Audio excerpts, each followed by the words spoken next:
Sailing down the Clyde, sailing down the Clyde, back to bonny Scotland where my ain folk bide. As the lump comes in my throat and a tear you cannot hide, when I'm sailing back to Scotland and my ain fireside. Hello, come aboard with us as we join the iconic Waverley as she escorts Cunard's Queen Anne from Greenock into the open sea as she heads for Southampton. I've been fortunate to grow up man and boy, knowing the Waverley, sailing down the water in the mid 60s to the mid 70s, and through my adult life as well. I've had many excursions aboard the Waverley, and every one of them been thoroughly enjoyable. Probably the scariest part was walking down Weems Bay, looking through the wooden sleepers there, and you could see the sea below you. It was scarier than watching an old Burham game. As a skillful boy,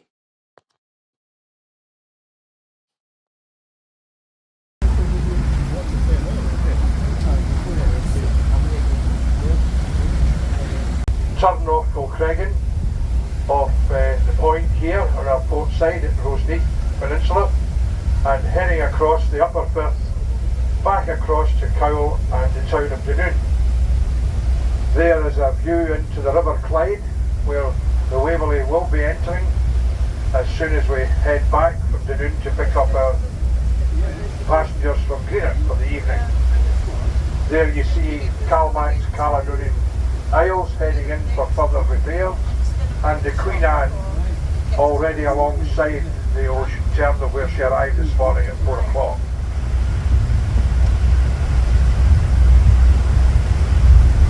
The area that we look at on our port side is known as the tail of the bank, the end of the river in other words. Gourock is on our port side, and the hills of Arran and Bute and Cowell will come into view ahead of us shortly. Oh, come on, you can do better than that. This is the Waverley.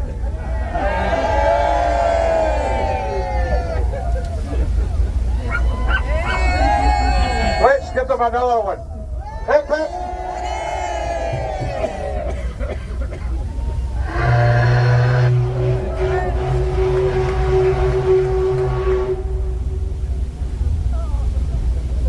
Good evening, Queen Anne from Paddle Steamer Waverley, the Pride of the Clyde. Hope you've enjoyed sunny Scotland today. Have a lovely evening.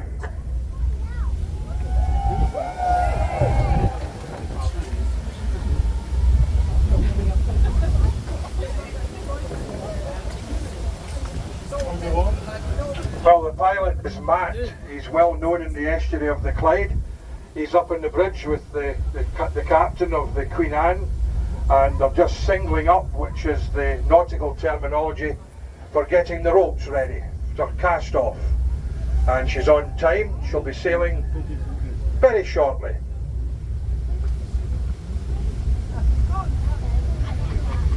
Ladies and gentlemen, who was Queen Anne? That's a good question for a quiz. Well, she was named after Anne of Great Britain.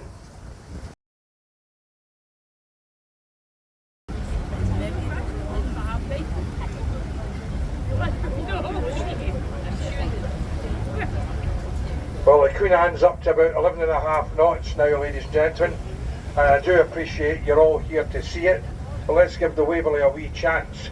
If some of you could move over now from the starboard, the Kilcreggan side, to the port side, that would be very helpful to our engineers. it's blowing on northwesterly. It's been an honour, a privilege and a pleasure to be part of this historic escort, the Waverley, giving Cunard's Queen Anne an escort out of the Clyde estuary.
and the Queen Anne pass the origins now of this great ship, the Waverley, the waters of Loch Long, on both of them starboard side.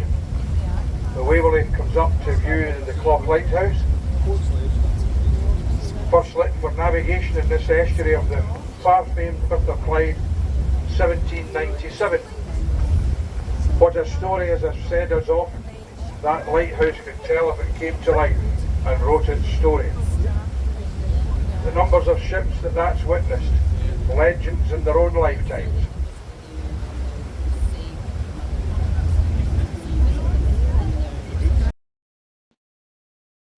Well, that's it from us for today.